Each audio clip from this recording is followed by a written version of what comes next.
kembali lagi bersama aku Raisya lagi. Nah, sekarang ini aku akan membahas tentang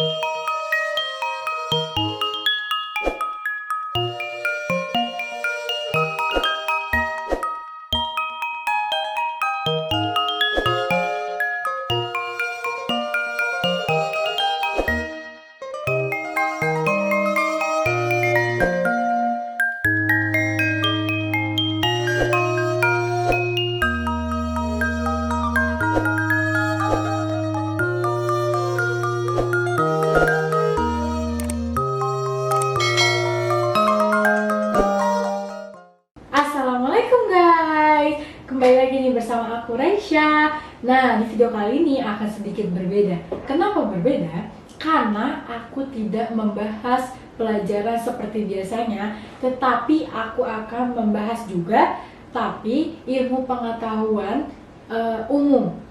Kenapa aku sebut umum? Karena ini ya, info ini aku ambil dari Google, yaitu dari situs Indozone. Oke, sekarang langsung aja ya. Thank you ya yang sudah subscribe. Untuk yang belum subscribe, kalian boleh subscribe di bawah dan klik tombol loncengnya. Daripada lama-lama lagi nungguin pembahasannya yang berbeda sekarang, yuk langsung aja kita ke videonya.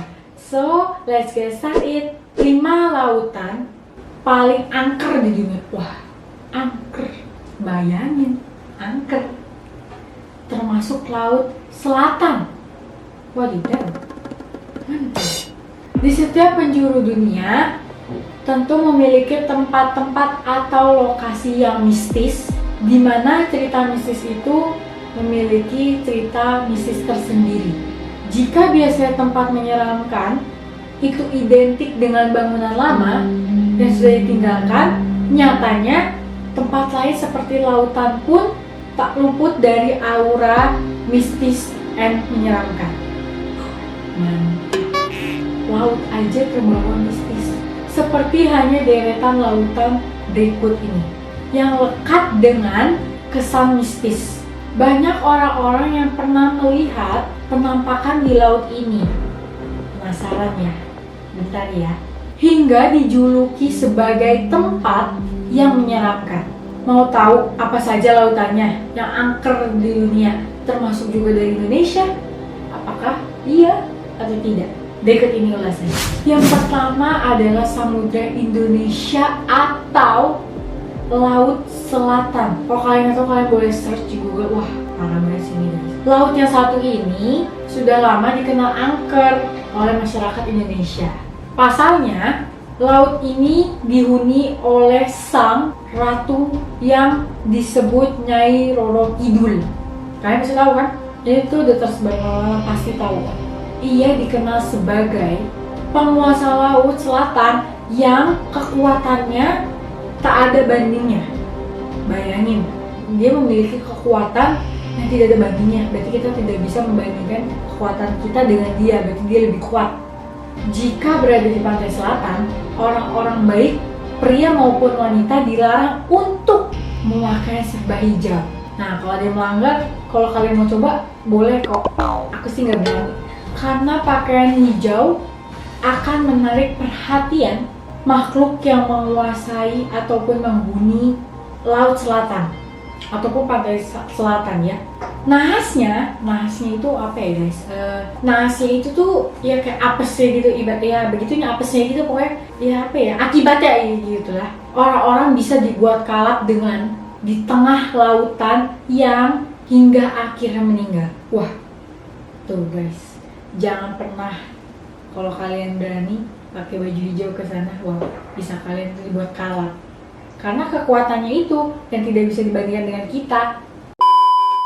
2. Danau Ronkonkoma. Widih, namanya udah ada Ronkonkoma. Lengkap sudah ya. Kalian bisa search juga, kalau kalian tidak tahu boleh, itu langsung saja search. Danau yang terletak di New York ini menyampaikan kisah misteri. Waduh, yang membuat orang-orang takut untuk berkunjung ke danau ini. Cerita ini bermula dari kisah cinta seorang gadis bernama Tuskawanta. Namanya aneh ya guys, ya luar negeri begitulah.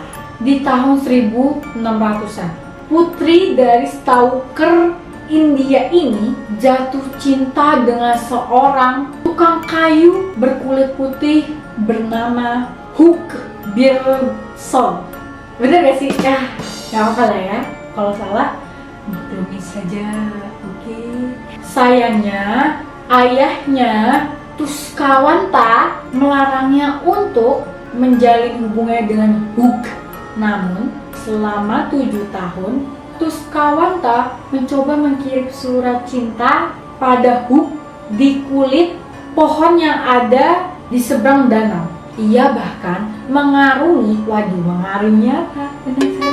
Danau tersebut untuk mengirimkan surat. Namun sayangnya, ada sayangnya nih, tak ada satupun surat Tuskawanta yang dibalas Hugh. Namun ia merasa putus asa banget guys. Kenapa? Karena suratnya tak kunjung dibalas. Pernah lah ya kayak gitu kan? Kayak chat gitu dibaca doang. Kesel sendiri kan kalian? Pasti. Nah mungkin enggak. Tuskawanta memutuskan untuk bunuh diri dengan mendayung kepalanya ke danau Ronkonkoma dan menancapkan pisau tepat ke jantungnya. Wih, mantap. Nyalinya berarti hebat banget ya. Demi bunuh diri karena suratnya itu, kalian jangan sampai kayak gitu ya. Kalau kalian kesel, ya udah kalian nggak boleh dendam. Karena dendam itu perbuatan tercela guys, oke? Tidak patut untuk ditiru. Tapi sebelum bunuh diri, Tuskawanta mengucap sumpah untuk mencari seorang pemuda yang akan meninggal di danau Ronkonkoma. Dah hafal. Sejak saat itulah diketahui banyak terjadi kejadian yang sangat mistis di danau tersebut. Wow! Damn! Ketiga adalah Selat Bali. Selat Bali, kalian kalau pastikan sering ke Bali lah ya. Tahu lah pastilah.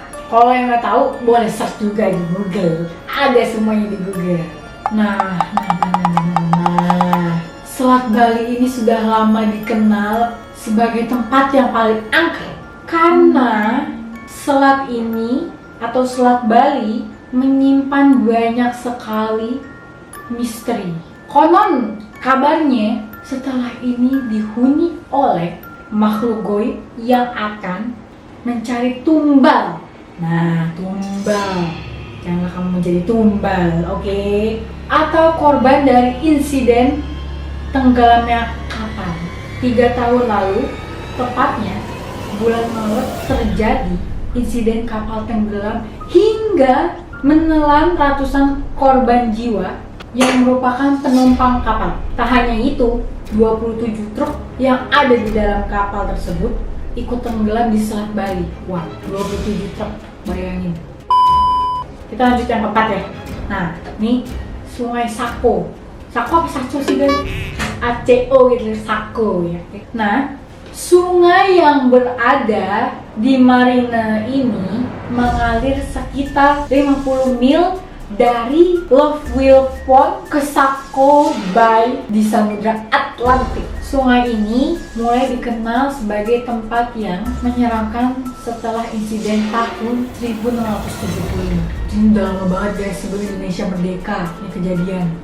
Wow. Pada saat itu ada 3 orang pria melihat seorang wanita muda yang menggendong bayi laki-laki. 3 pria itu kemudian menghampiri wanita tersebut dan membuang bayinya ke sungai. Kenapa ya? Kenapa sih? Kenapa terus disamperin terus bayinya kenapa harus dibawa sungai? Mereka sengaja guys melemparkan bayi tersebut ke sungai karena meyakini sebuah mitos yang menyebutkan bahwa bayi laki-laki dari daerah tersebut bisa berenang. Ibu bayi itu pun langsung menyelam ke sungai dan menyelamatkan bayinya. Wajib banget sih ini kalau kan anak-anak gitu ya. Wah, sayangnya sayang banget nih guys, sayangnya seminggu kemudian mereka dinyatakan meninggal. dunia. Melihat hal ini, suami wanita tersebut yang juga kepala suku di daerah itu marah dan murka hingga memberikan kutukan kepada sungai itu. Sungai dikutuk guys. Iya, keren tuh ya. Sungai dikutuk. Hei kamu, gitu kali. Ia meminta agar setiap tahunnya Sungai Sako menewaskan 3 orang pria berkulit putih yang berkunjung ke sungai itu.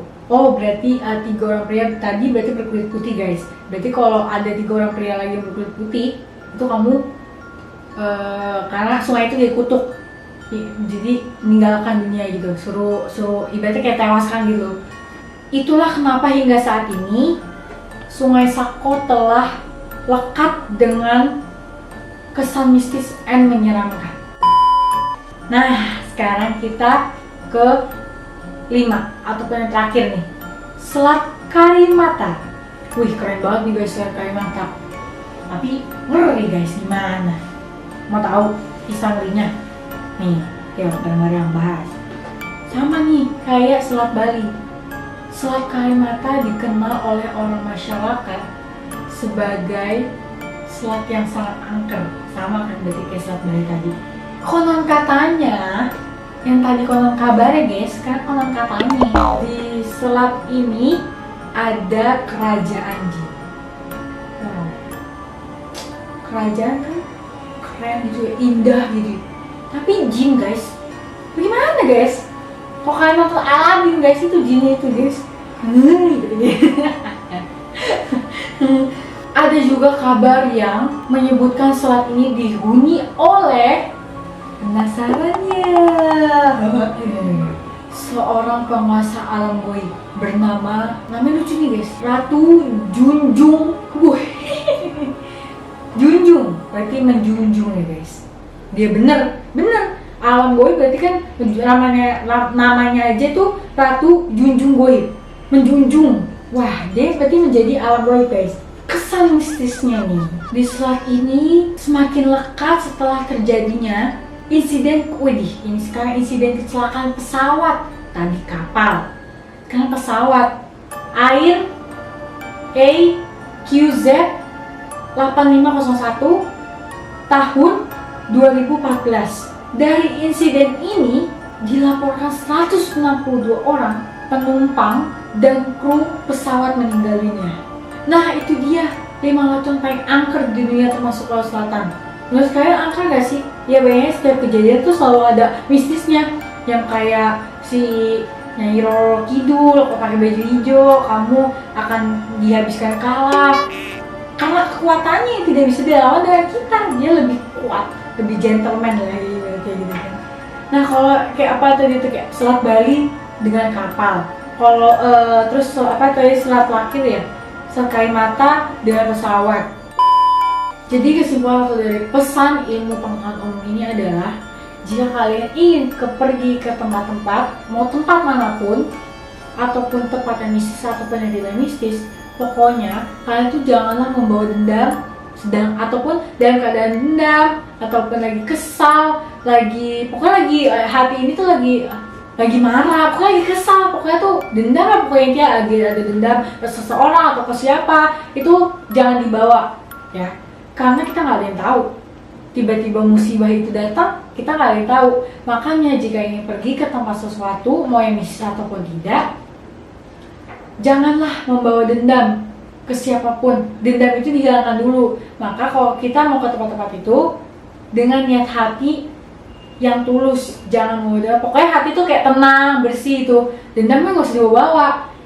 Gitu. Kalau mau dendam, tenangin diri dulu, baru kita pergi ke tempat mau yang mistis ataupun yang tidak. Karena kita kan nggak ada yang tahu. Tiba-tiba azab itu datang. Salah guys. Musibah itu datang. Kita kan nggak ada yang tahu. Hanya yang di atas yang mengasihkan. Kita kan nggak ada yang tahu kapan kita meninggal, terus kapan kita kena musibah, kita kan gak ada yang tahu kan guys. Yaudah, sekian dan terima kasih video hari ini. Mohon maaf bila aku kurang dalam pembahasan dan juga ada salah kata. kolom koreksi juga di kolom komentar. Kalian ingin aku membuat video apa lagi? Dan jika suka sama video ini, jangan lupa like, comment, share, dan tentu saja jangan lupa subscribe. Dan follow juga Instagram aku di @reishalai. Oke guys, thank you for watching. Bye!